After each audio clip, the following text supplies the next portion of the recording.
Hola, gracias por venir a Interior 403. Yo soy Nora de la Cruz y ya perdí la cuenta de qué número es este en nuestro calendario de Adviento, pero al final este es un video que había estado posponiendo yo creo que bastante tiempo. Ya ni siquiera me acuerdo cuándo compré el primero de los 3 libros que voy a comentar. Y después, por parte de Editorial Heredad, recibí un par de cortesías, que son los 2 otros libros que voy a comentar. Fueron lecturas que me estuvieron acompañando este año en distintas temporadas. Yo creo que a partir del verano y algunos meses después, yo creo que tal vez hasta septiembre, octubre, no me acuerdo muy bien. Ya saben que este año fue de lecturas como que muy dispersas. Pero bueno, la cuestión es que sí tenía muy pendiente hablar de estos 3 libros y de esta autora, no solamente porque la quiero mucho, la extrañamos mucho, sino porque ustedes tenían curiosidad de saber acerca de estas lecturas. Y bueno, en este caso no es tan sencillo adivinar de quién estoy hablando porque la portada no se los revela, la portada del video no se los revela. Pero bueno, me refiero a Francesca Gargalo. Bueno, yo lo pronuncio Gargalo, la verdad no sé cómo lo pronuncian ustedes. Y bueno, Francesca Gargalo es mucho más conocida por su trabajo como académica, como feminista, activista. Sin embargo, era también una escritora pues realmente muy activa. Por una parte, realizó distintos trabajos enfocados en dar a conocer las trayectorias de los feminismos en México y en América Latina. Esos trabajos son muy valiosos. Me parece que en la UACM tienen un libro que recopila este trabajo que creo que puede ser muy interesante para cualquiera que se quiera introducir al tema. Pero por otra parte tenía una búsqueda literaria muy interesante que exploró a lo largo de su vida y que curiosamente creo que no se difundió tanto sino hasta los años recientes. De hecho, yo recuerdo, yo no conocía estos 3 libros que vamos a comentar, que uno es de relatos muy breves y 2 son novelas, también relativamente breves. Yo no las conocía. Francesca, en realidad, en los últimos contactos que tuve con ella, me compartía algunos videos en los cuales se grababan sus cuentos infantiles ahí medio ilustrados. Si encuentro los videos se los comparto por aquí en la caja de descripciones. Pero yo no la había leído, pero más allá de eso no había visto, digamos, una panorámica de su trabajo como escritora. Y creo que este año el haber leído 3 libros como que muy juntos me permitió hacerme una idea de cuáles son las cosas que la caracterizaban, cuáles eran sus intereses, qué era lo que ella esperaba conseguir como narradora concretamente. Y pues bueno, eso es lo que les quiero compartir. Sobre todo porque creo que es una autora que puede ser muy interesante. A mí me pareció, para empezar, me pareció muy original, muy fresca. No la puedo, en el panorama, digamos, en lengua española actual, no sé a quién la podría equiparar.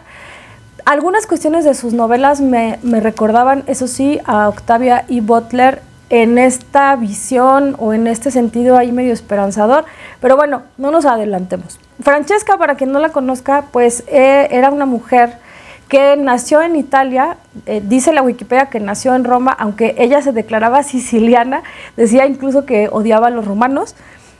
Pero bueno, en general, como les digo, su trayectoria fue académica y estuvo siempre del lado del activismo, no solo del feminismo, sino, bueno, o más bien, con un feminismo que entiende que luchar contra el patriarcado debería también tener una postura contra el colonialismo y contra el capitalismo, y yo creo que las búsquedas de Francesca y sus reflexiones iban en este sentido. Pero bueno, algo que yo no sabía era que había publicado novela, poesía, eso sí lo desconocía yo del todo, cuento e incluso crónica. Y su trabajo académico, pues sí lo conocía porque, de hecho, creo que fue lo primero que yo conocí de ella. Insisto, su feminismo era este feminismo consciente de su crítica y su resistencia al capitalismo, a la modernidad capitalista.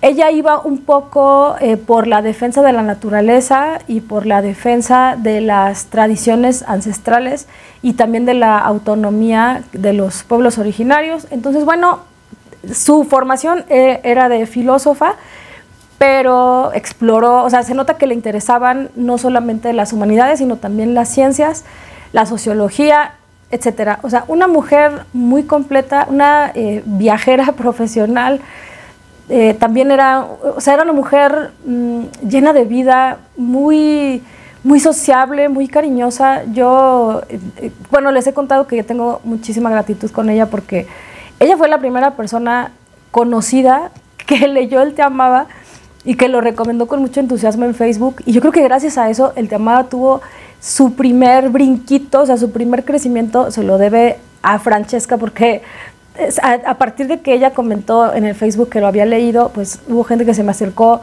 para comprarlo.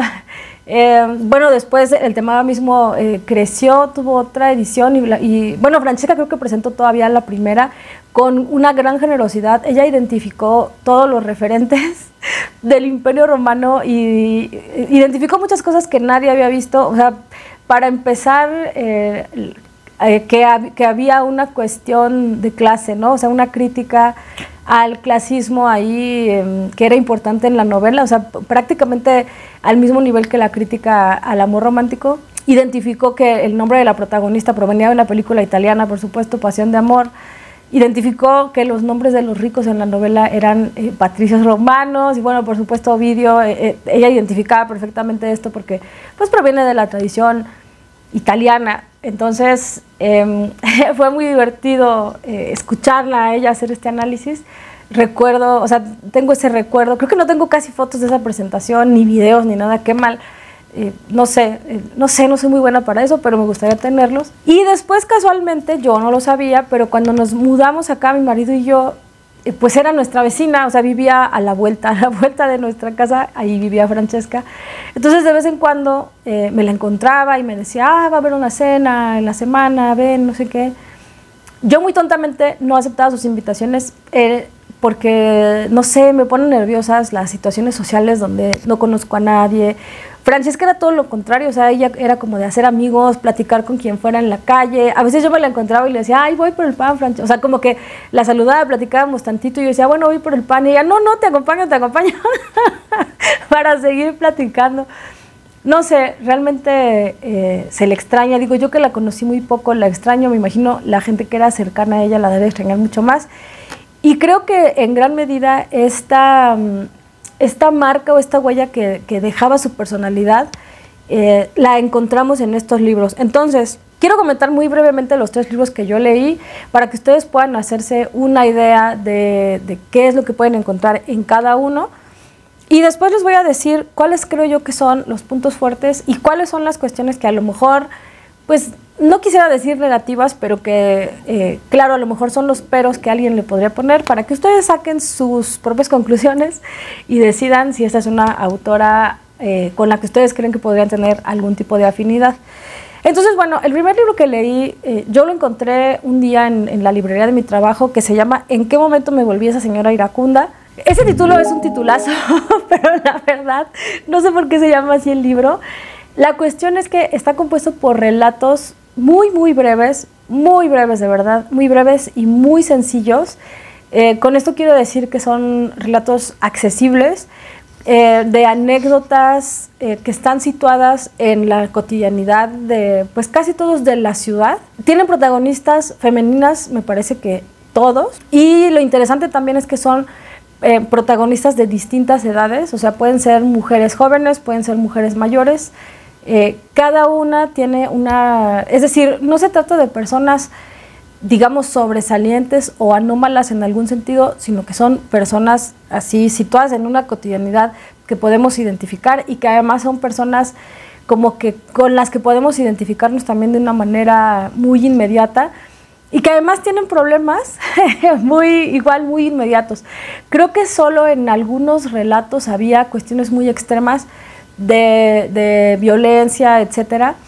Sin embargo, pues también nos damos cuenta de que en otros relatos sus preocupaciones son muy inmediatas, como por ejemplo, pues se asoman a ver, o sea, que no puede dormir y se asoma a ver qué está haciendo la vecina y le preocupa porque siente que hay algo raro ahí pasando con ella, ¿no? O en el transporte público, que te asalten, etcétera. O sea, son cuestiones Pues sí, no hay nada como que excesivamente o traumático o extremo. En algunos relatos me parece que hay un par en los cuales sí hay mujeres que tienen que afrontar violencia extrema, tal vez, pero no son la mayoría. Hay problemas, digamos, o sea, algunos de los problemas que enfrentan estos personajes no es que no sean importantes, sino que no serían tan choqueantes, por así decirlo, ¿no? O sea, por ejemplo, vemos a una mujer, digamos, en el primer relato, hay una mujer que se hace amiga de otra, que viene de Oaxaca y que tiene, o sea, es comerciante y que tiene problemas burocráticos, y entonces la amiga decide ayudarle con sus trámites, etcétera. Y bueno, pues pueden venir estas frustraciones de la burocracia, ¿no? Y de estas injusticias de no poder acceder a ciertos beneficios, pues porque no vives en lo que se le llama la formalidad económica o lo que sea. Entonces, bueno, con esto quiero decirles que los cuentos son muy accesibles porque tanto los personajes como sus problemas nos resultan muy familiares, ya sea porque nos identificamos o porque podemos conocer a alguien que enfrenta ese tipo de problemas, pero a la vez, de alguna manera, estos personajes femeninos centrales son muy frescos, son muy originales, porque no están pintados ni desde los conflictos ni desde las expectativas de los roles de género.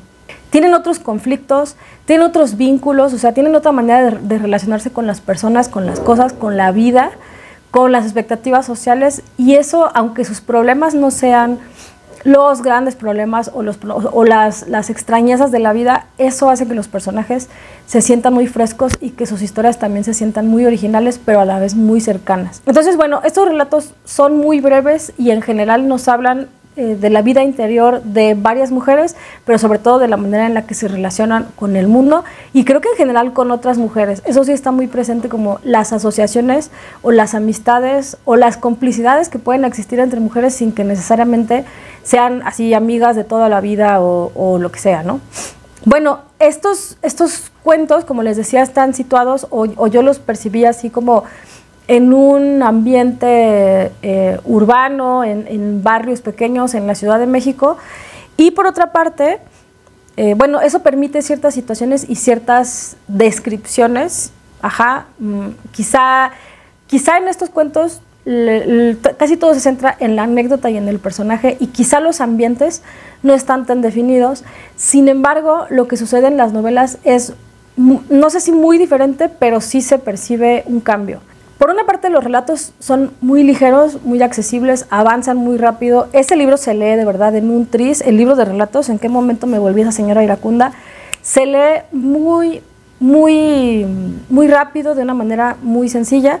En cambio, las dos novelas, aunque son muy breves, tengo que confesarles que me tuve que tomar mi tiempo para poner toda mi atención, y creo que en gran medida eso tiene que ver con dos cosas. Lo que tienen en común estas dos novelas es que, bueno, tienen muchas cosas en común. De hecho, me parece que hacen parte de una trilogía. La Semilla es el tomo 1, La Costa de la Tierra es el tomo 3. Desconozco por completo cuál sea el tomo 2 y si se publicó o está en preparación esa publicación, o si ya no se publicará. No sé cómo funcionaba el plan narrativo de Francesca.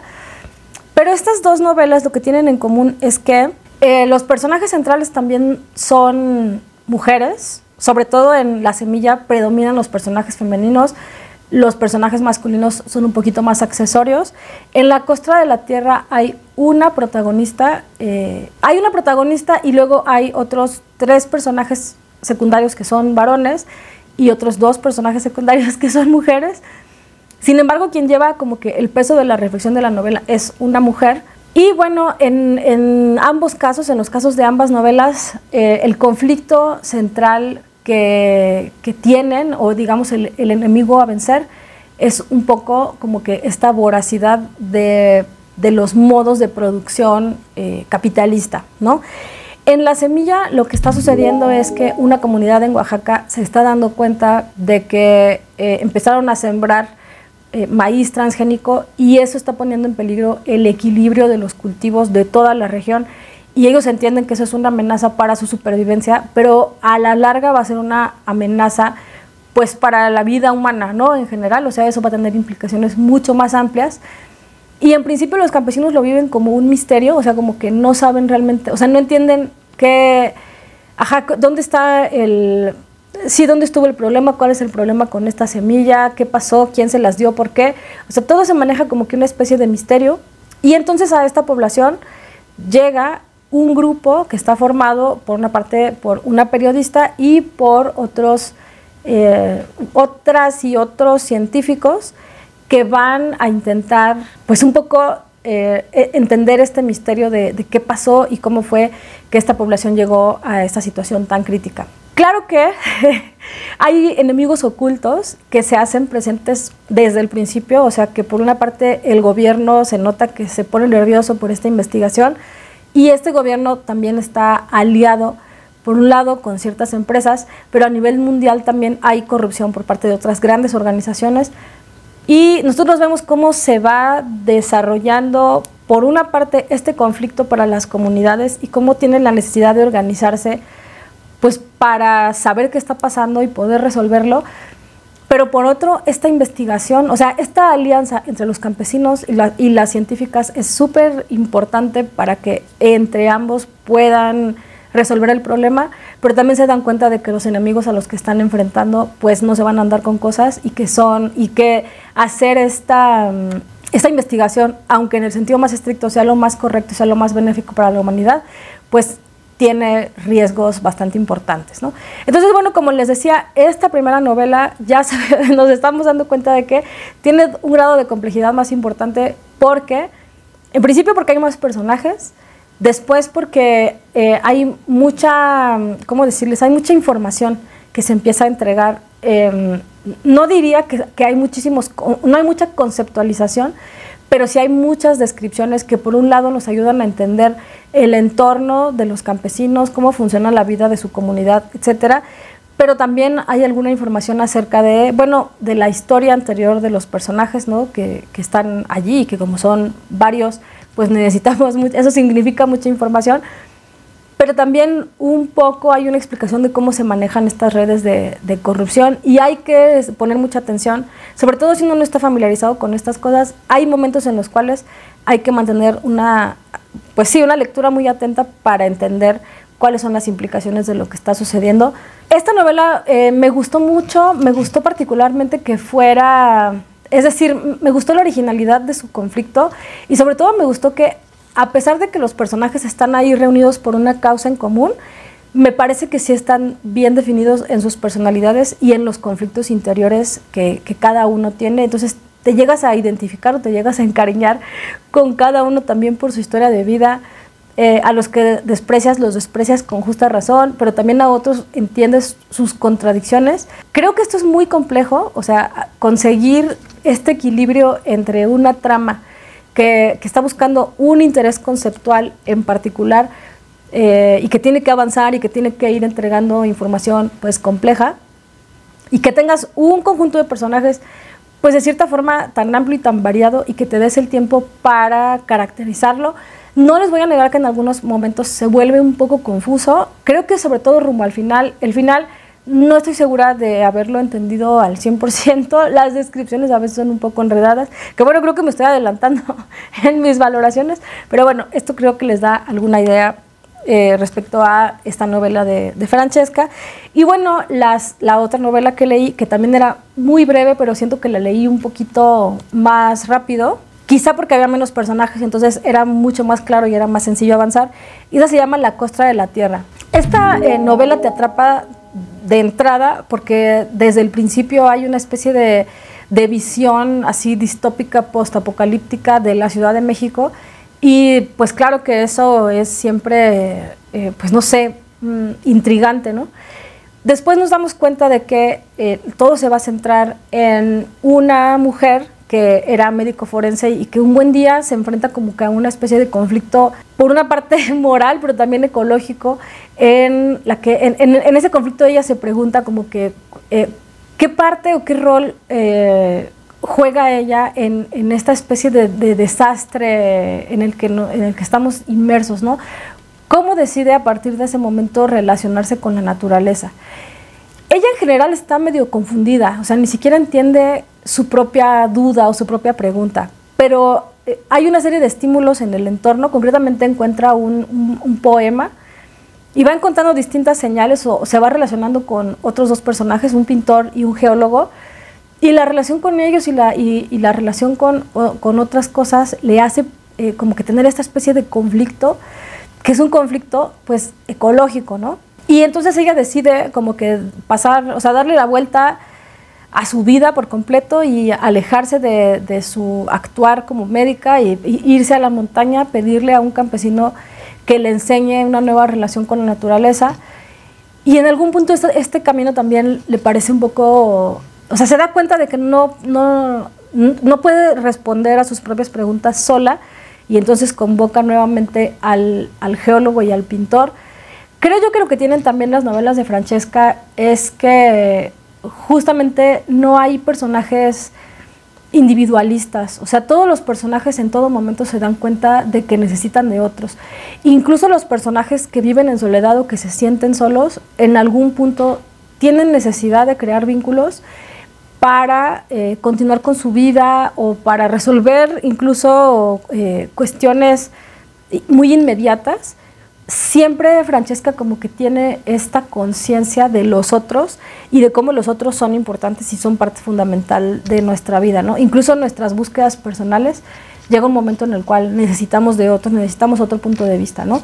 Y en esta novela en particular me gustó muchísimo, por una parte, las descripciones de la naturaleza, pero también la manera en la que nos presenta esta forma de relacionarse, estas complicidades que ella puede encontrar, por un lado, con sus amigos hombres, que de cierta forma ellos como que quisieran imponerle una relación romántica, y ella dice, no, o sea, sí te quiero mucho y te necesito mucho y me complementas en cierta manera, pero no es así como yo entiendo nuestro vínculo. Eso me pareció muy fresco, la verdad.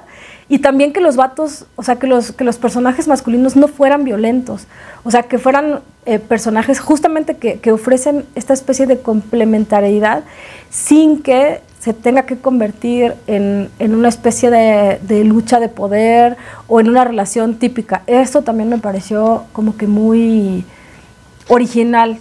En fin, La Costra de la Tierra tiene mucho que ver con esta búsqueda de la protagonista, pero también con que uno de los personajes, bueno, el geólogo, también digamos que tiene su propia rebeldía porque él trabajaba con una empresa y él se da cuenta de que lo están utilizando pues para realizar actividades que les permiten ganar dinero, pero que en el, bueno, ni tan largo plazo, en el corto plazo, pues van a implicar un daño geológico, un daño ecológico irreversible, ¿no? Entonces él de pronto le da la espalda a estas grandes industrias con el alto costo que eso conlleva, y también vemos a este personaje que tiene este tipo de conflicto ético, ético, ecológico, ¿no? Eso también me pareció fundamental. Yo sé que a lo mejor nosotros no somos geólogos, ¿no? A lo mejor nosotros no llevamos ese conflicto tan al extremo, pero yo creo que sí, sobre todo cuando nos estamos dando cuenta de que los efectos de nuestra manera de producir y de consumir ya son tan palpables en nuestra relación con el medio ambiente, creo que todos en algún punto estamos tocando algún conflicto en el que decimos, claro, yo como estoy siendo partícipe de esta crisis, ¿no?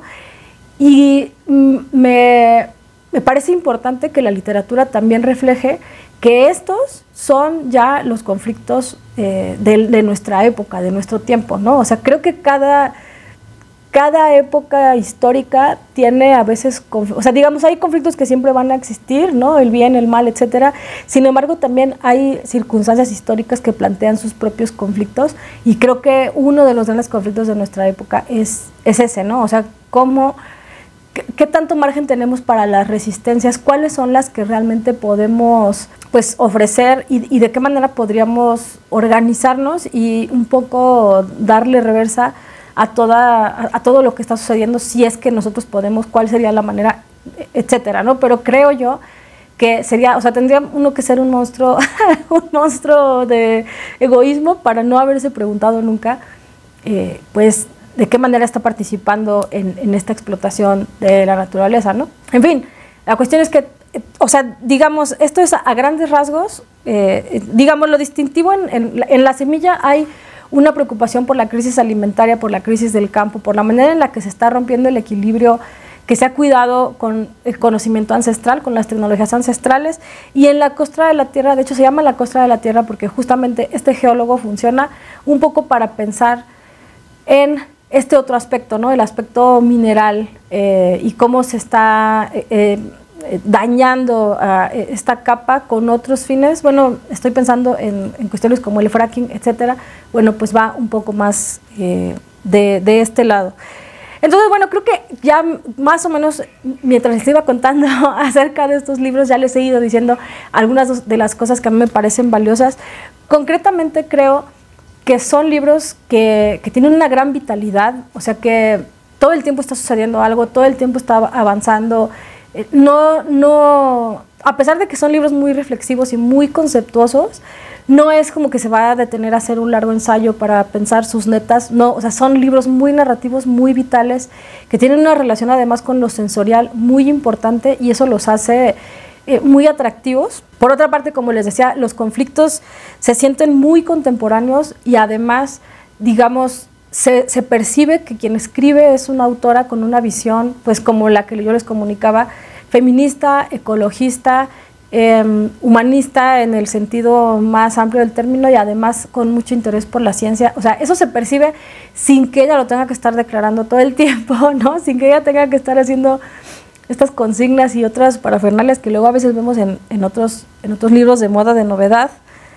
Me gusta también que los personajes femeninos tengan una variedad pues importante, o sea, hay científicas, hay periodistas, son mujeres autónomas en general, son mujeres que toman decisiones más allá de los roles y de lo que se espera de ellas. Eso también creo que es muy valioso y sobre todo creo que a pesar de que, digo, suena a que se habla de los conflictos de las mujeres y todo el tiempo se está haciendo una crítica al patriarcado y a estos capitalismos voraces. Claro que eso está en el fondo de las historias todo el tiempo, pero a pesar de eso, y esto es fundamental y esto es muy importante, me encantó, me alegró, me llenó de consuelo sentir que en estas historias, a pesar de que hay una gran preocupación, en todo momento hay lugar para la esperanza y en todo momento hay lugar para un cierto sentido del humor, que creo que eso sí identifica mucho a Francesca, ¿no? Que ella era una mujer que sí... claro, o sea, se enojaba y criticaba y decía, es que ya saben, estos sistemas, esta violencia machista, esto, o sea, como que sí era muy rabiosa, pero por otro lado estaba muy convencida de la vida y de la comunidad y de que otras formas de vivir eran posibles. Eso sí está en sus libros y creo que es una gran manera de reencontrarnos con ella. Y sobre todo de encontrar esa esperanza que a veces sentimos que no es tan sencilla de encontrar, ¿no? O de mantener. Cosas que a lo mejor yo, que soy tan quisquillosa, no pude dejar de notar. Por un lado, fíjense que sobre todo en los cuentos iban tan rápido que yo decía, es que todo avanza a la misma velocidad y me gustaría que se detuviera un momentito para crear un acento, ¿no? Para crear un poquito de calma, para jugar con esas temporalidades y dotar ciertos momentos de otra carga, ¿no?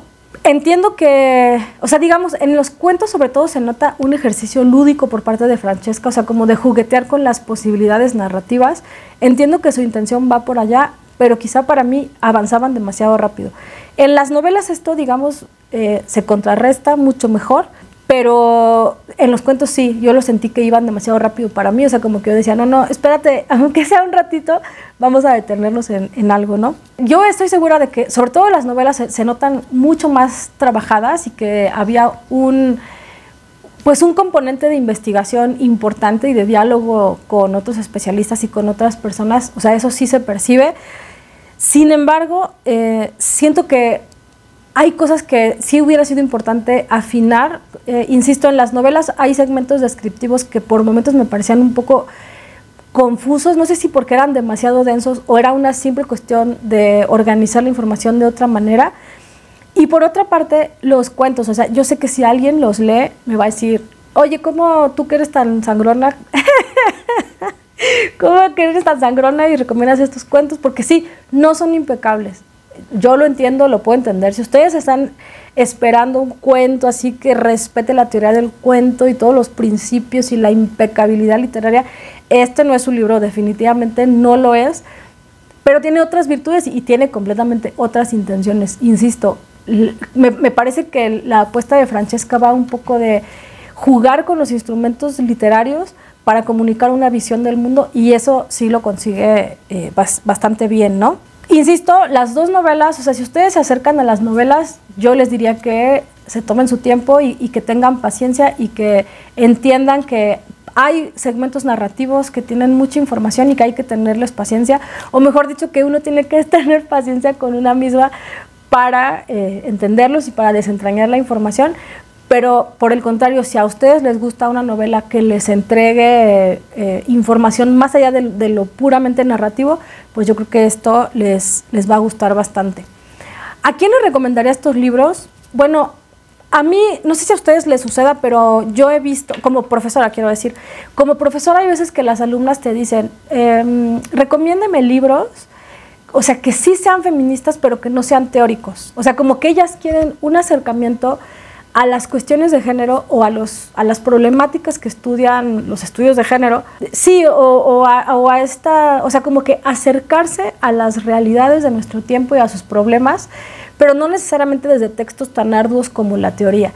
Si ustedes tuvieran una alumna que se les acerca con estas preocupaciones o con estas inquietudes, ¿no? Así tal cual les dice, quiero un libro que sí se acerque al feminismo, pero que no sea una teoría tan dura, o sea, que sea literatura, cualquiera de estos tres libros yo creo que es una buena manera de empezar a pensar desde el feminismo sin necesariamente partir desde los conceptos, ¿no? Los conceptos son importantes, no me malentiendan, o sea, no podemos hacer feminismo de oídas si lo queremos hacer de una manera seria. Esto sí quiero decirlo, amiguitas. Tarde o temprano hay que llegar a la teoría, ojo, para que después no me digan que vinieron a este canal y que yo les dije, ay, de puras novelitas haces tu feminismo. No, mis reinas, la literatura es una herramienta, pero se necesitan todas. O sea, no pueden hacer una casa con un desarmador, o sea, no exageremos. Pero bueno. Ahora, si ustedes me dijeran, de estos tres libros, ¿con cuál está bien para iniciar? Definitivamente yo les diría los cuentos, porque son los más accesibles. Pero si ustedes me dijeran, a ver, solo tengo cierto presupuesto, sí quiero leer a Francesca, pero tengo muchos pendientes de lectura, o tengo poco presupuesto, o tengo poco tiempo, solo voy a leer uno. ¿Cuál de los tres debo leer? Yo, en lo personal, yo les diría La Costra de la Tierra.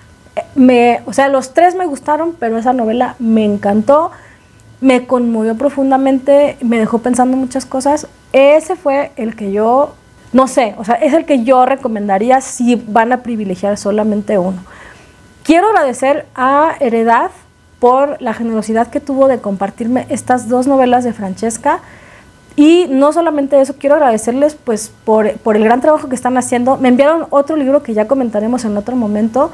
He revisado su catálogo y creo que vale mucho la pena esta propuesta editorial, que además tiene una postura ideológica, política, digamos, ¿no? Eso es fundamental. Y es muy válido que haya editoriales que tienen posturas que quizás sean solamente estéticas y que van del lado de lo literario, está muy bien, o que tengan una intención puramente comercial, también está fabuloso, o de entretenimiento, o lo que sea.